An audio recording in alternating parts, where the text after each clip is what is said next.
ADGP Y पूरन कुमार मामला लगातार प्रदेश भर में तूल पकड़ता जा रहा है। भिवानी में लोहारू से विधायक राजवीर फटिया ने लघु सचिवालय में प्रदर्शन कर ज्ञापन सौंपा। ज्ञापन के माध्यम से मुख्यमंत्री से मामले के निष्पक्ष जांच की मांग की। लोहारू से विधायक राजवीर फटिया ने कहा कि भाई पूरन कुमार मामले को आज 5वां दिन हो गया और जब एडीजीपी लेवल का अधिकारी जब सुसाइड करता है ना, तो कहीं न कहीं प्रदेश में कानून व्यवस्था पर सवाल खड़े करता है।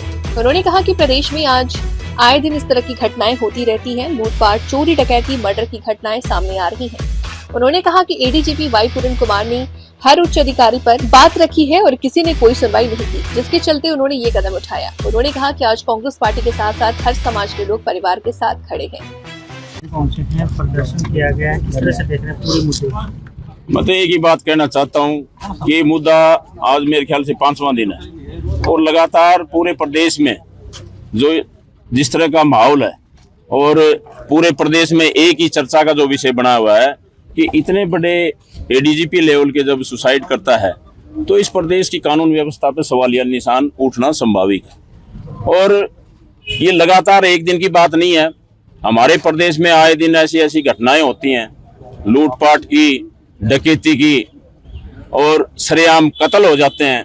लेकिन जिस तरह से पुलिस प्रशासन, आप समझते हो कि एडीजीपी लेवल का जब इस तरह से सुसाइड करने पर मजबूर हो जाए तो वो आगे पब्लिक की सेवा और उनका जो कर्तव्य है वो कैसे निभा पाएंगे।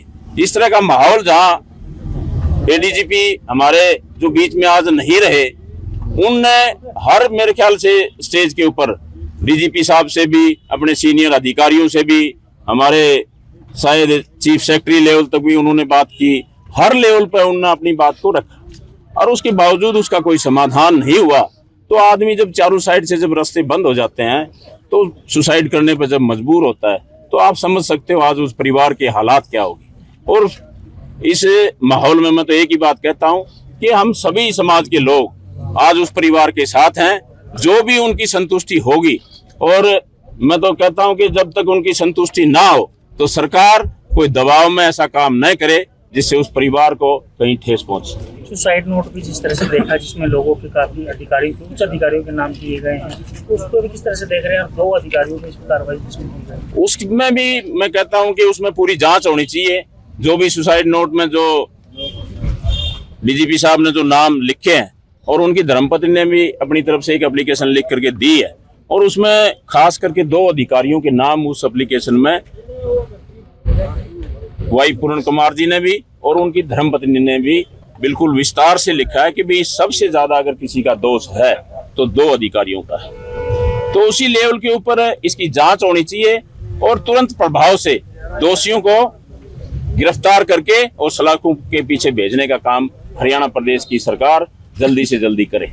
परिवार जिस तरह से पोस्टमार्टम को लेकर के कह रहा है कि उनसे मिलने नहीं दिया जा रहा, पोस्टमार्टम 5वां दिन हो गया, तो इस चीज को भी किस तरह से देख रहे हैं लगातार? तो परिवार देखो, इस तरह का किसी के परिवार के साथ आज वो इतनी परेशानी में और उसके बावजूद उस परिवार के साथ अगर किसी प्रकार का धक्का किया जाता है, जबरदस्ती की जाती है, तो मैं अपने आप में समझता हूं कि प्रजातंत्र का कोई ये धर्म नहीं है कि प्रजातंत्र में किसी को दबा करके और इस तरह का काम किया जाए। आगामी रूपरेखा कांग्रेस की क्या रहने वाली है इस मामले में? अगर बात करें तो न्याय नहीं मिलता आगामी, जब तक इस परिवार को न्याय नहीं मिल जाता, कांग्रेस पार्टी की तरफ से आदरणीय राहुल गांधी जी ने भी और आदरणीय नेता प्रतिपक्ष आदरणीय भूपेंद्र सिंह हुड्डा जी ने भी और हमारे जो नवनियुक्त जो हमारे प्रदेश अध्यक्ष बने भाई राव नरेंद्र जी ने भी, सभी ने वहां जा करके उस परिवार से मिल करके और पूरा आश्वासन दिया है कि उस परिवार के साथ कांग्रेस पार्टी कंधे से कंधा मिला करके खड़ी है और जब तक न्याय नहीं मिल जाएगा हम उस परिवार के साथ खड़े हैं। आज जिला कांग्रेस कमेटी भिवानी,